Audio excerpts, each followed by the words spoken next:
जय जय श्री राधे। काले खां और मदन मोहन लाल जी की भक्ति की कथा।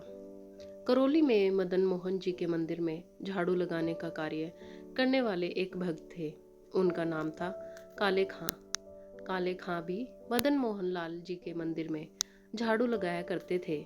यही उनकी जीविका का साधन था। मंदिर में झाड़ू लगाने का कार्य करते करते उन्हें प्रतिदिन मदन मोहन जी के दर्शन हो जाते और यही नहीं, उनकी दिनचर्या बन गई। धीरे धीरे उनकी यह आदत बन गई कि जब तक ठाकुर जी के दर्शन न हो जाएं, उन्हें चैन नहीं पड़ता। वह प्रतिदिन मंदिर जाते, झाड़ू लगाते। मंदिर के भीतर जाने की अनुमति तो नहीं थी, लेकिन वह पीछे सीढ़ियों के पास खड़े हो जाते। जैसे ही भीड़ इधर उधर होती, वह बीच में से दर्शन प्राप्त कर लेते। धीरे धीरे उनके हृदय में भक्ति स्फुरित होने लगी। अब वे मंगला आरती से लेकर रात्रि की शयन आरती तक मंदिर में ही रहते। उनकी इस दिनचर्या से उनकी पत्नी खींचने लगी थी। परिवार वाले उन्हें काफिर कहते थे। उन्हें तरह तरह के ताने दिए जाते। जन्म हमारे कुल में लिया है, लेकिन खुदा को याद नहीं करता। पत्थर को पूजने वाला पूजने चला जाता है, लेकिन काले खां को इन बातों से कोई फर्क नहीं पड़ता था।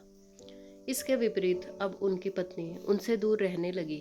अब काले खां स्वतंत्र रूप से ठाकुर जी के दर्शन करने लगे।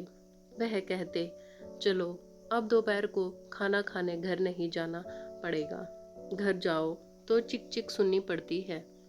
इससे अच्छा है मंदिर में ही पड़ा रहूं। काले खां के घर कोई संतान नहीं थी। परिवार के लोग ताना मारते, अगर खुदा को याद करता तो संतान होता। पत्थर को पूजता है, क्या वह तुम्हें संतान देगा? यह अब प्रतिदिन की बात हो गई थी। पत्नी भी क्रोधित रहने लगी। कहती, संतान नहीं है, हमने संतान है, यह सब तेरे कारण है। एक दिन काले खां मदन मोहन जी के मंदिर में गए और दूर से ही हाथ जोड़कर विनय करने लगे, हे ठाकुर जी, मुझे आपसे कुछ नहीं चाहिए, परंतु मेरी पत्नी की बातें, उसका कलह, मेरे परिवार वालों के ताने, ये मेरी भक्ति में बाधा बनते जा रहे हैं। यह बाधा तभी मिटेगी जब मेरे घर संतान का जन्म हो। हे नाथ, मुझ पर कृपा करें। मैं संतान की कामना करता बस कामना नहीं करता, बस इतना चाहता हूँ कि एक संतान हो जाए, ताकि सब शांत हो जाए और मैं निश्चिंत होकर आपकी सेवा कर सकूं। दिन बीतने गए। कुछ समय बाद खबर आई, काले खां की पत्नी गर्भवती है। अब ज्यादातर लोगों के मुंह अपने आप बंद हो गए। काले खां की प्रसन्नता का ठिकाना न रहा। वह कहने लगे, देखो, तुम कहते थे खुदा को याद करो, लेकिन यह संतान मेरे मदन मोहन ने भेजी है और जल्द ही उसका आगमन होगा। वह समय भी आ गया जब काले खां के घर एक पुत्र का जन्म हुआ। काले खां बहुत प्रसन्न हुए, परंतु यह प्रसन्नता केवल इसीलिए थी कि अब उनकी पत्नी और परिवार वाले संतुष्ट हो गए थे। अब वह पूरी तरह ठाकुर जी की सेवा में लग सकते थे। समय बीतता गया। उनका पुत्र 8 वर्ष का हुआ। एक दिन वह अपने मित्रों के साथ यमुना नदी के किनारे खेल रहा था। तभी एक सर्प ने उसे डस लिया। वह नीला पड़ गया और बेहोश हो गया। बच्चे दौड़ते दौड़ते काले खां के घर गए। काले खां उस समय मंदिर में थे। पत्नी को यह समाचार मिला तो वह रोते हुए मंदिर पहुंची और बोली, जल्दी चलो, हमारे बेटे को सांप ने डस लिया है।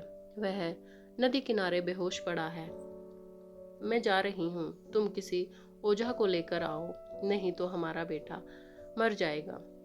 परंतु काले खां ठाकुर जी की श्रृंगार आरती में व्यस्त थे। पत्नी ने देखा कि वह अभी भी आरती में लीन है। वह फूट पड़ी, अब भी यहीं खड़े हो, हमारा बेटा मरने वाला है और तुम आरती कर रहे हो। अगर देर हो गई और कोई झाड़ फूक वाला नहीं पहुंचा तो वह मर जाएगा। अगर उसे कुछ हुआ तो देख लेना, मैं तुम्हें और तुम्हारे मदन मोहन को नहीं छोड़ूंगी। इतना कहकर वह चली गई। काले खां वहीं खड़े रहे। उनकी आंखों से आंसू बहने लगे, लेकिन यह दुख पुत्र के लिए नहीं था। वह ठाकुर जी से बोले, हे ठाकुर जी, क्यों मुझे चैन से नहीं बैठने देते? मुझे पता है यह सब आपकी लीला है, आप मुझे परख रहे हैं, लेकिन मुझे यह दृढ़ विश्वास है कि मेरा पुत्र आपने दिया है और आप ही उसे बचाएंगे। आरती समाप्त होने के बाद काले खां यमुना किनारे पहुंचे। वहां भीड़ लगी थी। पत्नी पुत्र के पास बैठी विलाप कर रही थी। पत्नी चिल्लाई, ओझा को क्यों नहीं लाए? काले खां बोले, मैं भूल गया। परिवार वालों ने उन्हें बहुत कुछ कहा। काफिर है, अपने पत्थर वाले को ही देखता रहा। काले खां दौड़कर ओझा को लाए। ओझा ने बालक की नब्ज देखी और कहा, बालक अब जीवित नहीं है, उसकी मृत्यु हो चुकी है। सब रोने लगे। काले खां की पत्नी ने अपने पुत्र को उठाया और मदन मोहन जी के द्वार पर लाकर रख दिया।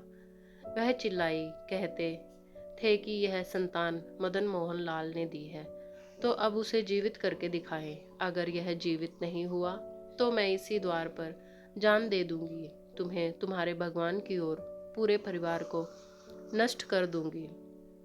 तब काले खां ने ठाकुर जी की ओर देखा और भाव विभोर होकर कुछ पंक्तियां कही। मुसाफिर मुसाफिक साफिक रफीक दिल दोस्त, मेरी नज़दीकी हकीकी ख्याल कीजिए।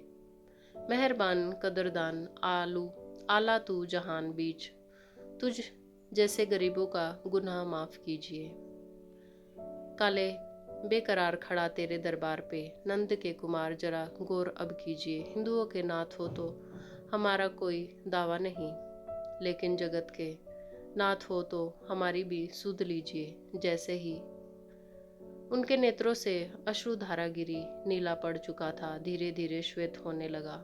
उसने आंखें खोली, उठकर बैठ गया और बोला, अब्बा अम्मी, वह कहाँ गया जो मेरे पास खड़ा था? वह बालक जो मेरे जैसा ही सांवला था, सिर पर मोर मुकुट था, उसकी मुस्कान, उसके नेत्र, वह मेरा सखा था, वह कहाँ गया? यह दृश्य देखकर सबने मदन मोहन लाल की को दंडवत की प्रणाम किया। सब समझ गए यह कृपा स्वयं ठाकुर जी की है। तब से आज तक जब भी मदन मोहन लाल जी की आरती होती है, एक पंक्ति अवश्य गाई जाती है। काले के बेटा को जब काले ने खाया, काले की कविता सुन बेटा जीवायो। जय श्री मदन मोहन लाल जी की जय हो। जय जय श्री राधे।